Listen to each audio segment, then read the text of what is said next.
morning, everybody. Welcome. Really appreciate everybody coming out to support us on the first day of school. Really excited to have the mayor here, the superintendent here, as well as BTU and folks from representing the community. Really happy to be back, and overall just really appreciate everybody coming out to support our students and see us on day one. This was pretty exciting. I hope everybody enjoyed. The first day is always wonderful to see the enthusiasm, the excitement of the students and the parents. They're really eager to get back. And as you can see, the teachers are just, welcoming and just really wanting the kids to be in school. So it was wonderful. I think transportation-wise, we're doing really well. As you know, we're rolling out a new application, Zoom. And so far, the feedback that we're getting is really good. Parents are able to see where their buses are. They're able to communicate and be able to cancel the ride if the student's not attending. That means buses won't be waiting. They're also able to get notification when the bus is approaching and see that their student's been dropped off and picked up. So we're really trying to enhance this year communication with parents, safe and reliable transportation. So far this morning, we feel pretty good with the buses on the road, everything being covered and fully staffed with drivers. It's going to be a great school year. Mayor? Sure. Eric Berg with the Boston Teachers Union. Really happy to be out today with the mayor, the superintendent, Representative Holmes, City Council President Louis Jen, Principal Kennedy. It's a great day. Educators in Boston, teachers, paraprofessionals are excited to welcome their students back. We've been looking forward to this all summer, and it's always an exciting day to come back to school and see the energy in the kids' faces and the students' faces. So it's a wonderful day to be out here. So good morning, everyone. If you can't tell, we love the first day of school. There's nothing like seeing all the big smiles all around. And for my part, as both mayor and mom, who's about to run off and get my own kids off to the summer school, you have a little bit of a sense of how much work goes into this moment, both the preparation on the school side, the incredible work that our school leaders and teachers and educators are putting in so that every detail of every classroom and every pickup and drop-off routine is set, to what's happening on the family side too, with getting all the school supplies, getting backpacks packed, clothes ready. So to see all that come together and the start of new routines in the fall is really exciting. And I'm so grateful to everyone who's standing with us here today and all of our team members, because we're really in a very solid place with the start of this school year. The preparations around staffing, around transportation, around academics, around family engagement and support. I feel really proud of this team and really grateful. I'm good. No, take questions. All right. Good morning, everyone. I'm Representative Holmes. I have the honor of representing this neighborhood at the State House. Just talking to Eric and to the mayor, just to simply say, what can we do at the state level? How do we make sure we build more buildings? How do we make sure we get them all the support they need?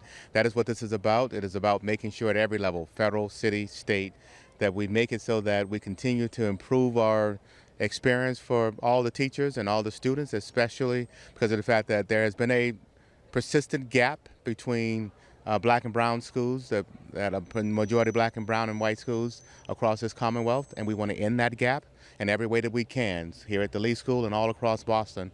That is our goal for this year. So great to be out, and hopefully we have more weather like this for the rest of the school year, and we're going to get these buses in on time. Thanks so much. Good morning, everyone. I'm City Council President Ruth Louisa, and very happy to be here on the first day of school. I want to thank Principal Kennedy and everyone for all the work that you do to prepare our students, and to the administration, to Mayor Wu, Superintendent Skipper. I love being here and giving out these objects to our kids. They see them as foreign objects. Pencils are maybe not what they are using so much, but it's really exciting. On my way here, we saw kids hugging at bus stops, and it just reminded us of that schools are an important part of the social fabric for our kids, and they're excited to be back here. And we have to match their excitement with meeting them on beautiful red carpets like we did today, and in the work that the city is doing around making sure, like Representative Holmes said, the great new buildings that we're building and that we need to continue building to make sure that our kids are thriving at every level. And so just happy to be here. As a BPS kid myself, I just know how important our schools are to the success and thriving of all of our kids. So this is just a joyous day, and I'm so excited for all of our kids. Thank you. Questions? How many families have enrolled in the app? So we had around 6,000 on Friday. We did a big push for communication. We'll pull the numbers again today. I would estimate we'll be close to 8,000 or so. We have 22,000 in the system right now for transportation. So once students are back, that'll be our real opportunity to talk to parents and really bump those numbers up. Can you give an update on the ongoing contract negotiations?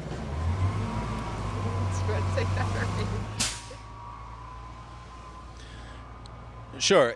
It's no secret to the mayor and the superintendent that the BTU and our educators are seeking a system where teachers are not required to perform the jobs of both a general education teacher and a special education teacher at the same time, and we want to ensure that our members, particularly our paraprofessionals who are our lowest paid members, are able to live in the city in a way and put a roof over their heads and meet their families' needs. We're working hard at the bargaining table to get to that agreement. And I'll just add a thanks to that, that we are so fortunate and grateful here in Boston to have partners in the BTU, and the conversations have been, of course, about working conditions and salaries, but in some ways it's all the goal is about making sure our students and families are well served. So there are a number of issues. There's a lot happening in education everywhere, and all of that has to fit into the limits of a budget that has to accommodate a lot of other needs as well. So we are still at the table and really thankful for the partnership and the productive dialogue that we're having. Mayor, in light of what happened yesterday in Georgia, what do you want to say to parents as they send their kids off to school today about what this district is doing to keep their kids safe and keep this top of mind? Yeah, I'll start, but I know the superintendent will want to add a lot as well. I, at each moment when I drop my kids off for the first day of childcare or the first day of kindergarten, or, they're a little bigger now, but you still feel that tug on your heart that these are the most important thing in the world to you, and you are sending these little people to a different family that is going to care for them just as much. And that is our commitment. That is our goal every day in the Boston Public Schools and our city, that wherever our young people are, they are family, and they are going to be cared for with just as much love and support and intention as when they are at home with their family members. And so it can be a very scary time right now across the country, and every incident that we see, every reminder of the heartbreak that so many families have had to experience that is completely unnecessary, senseless.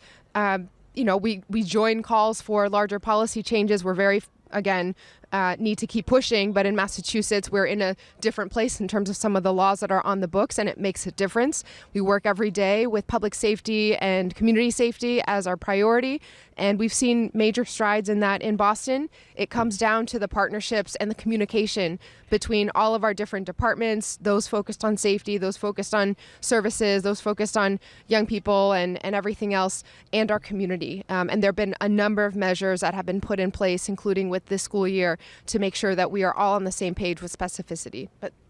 Sure. So first, just thoughts and prayers from myself and from the whole district to the families and to the victims from Georgia.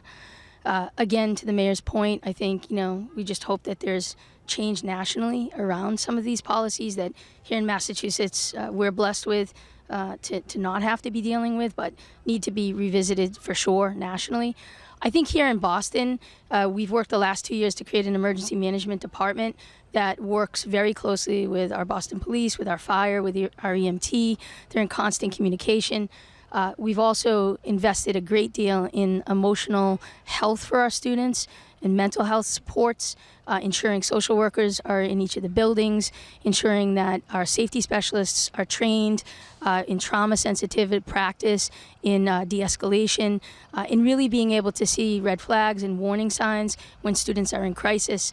Over the summer, we worked very hard between our school programming and our Jobs for Youth to ensure that students could be engaged.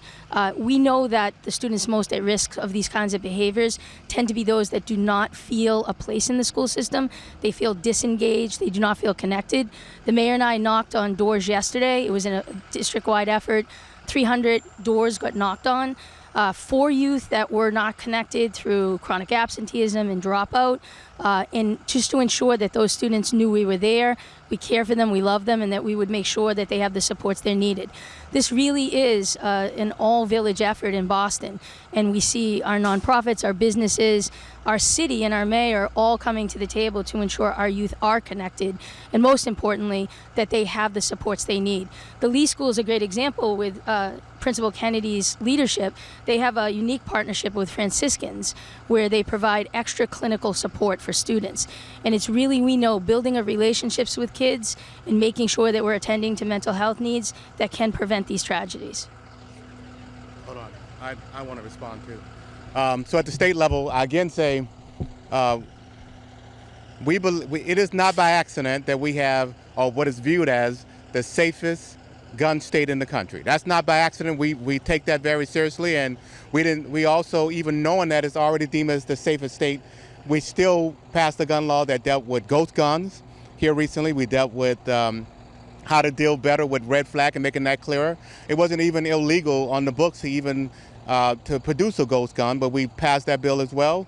But the switches that make it so that they can pull out and on one pull of a trigger, we've made that now illegal. So even though we are deemed or seen as the safest state in the country when it comes to guns, we're going to continue to be persistent, continue to have days like yesterday that we're going to continue to look at the state level about what can we change. You will see that now every gun in this Commonwealth needs to be licensed. That is a part of that bill. So from red flags to ghost guns to making sure we deal with switches, we know we're going to continue to have to go after this issue, and we're going to continue to be persistent about making sure we get safer and safer every day. We'll go back to questions. I want to make sure that the chair of our school committee, Ms. Jerry Robinson, says a word too.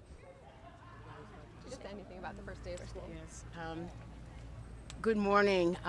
This always is the most exciting day in the year for us, and it's a happy day because our buses are running.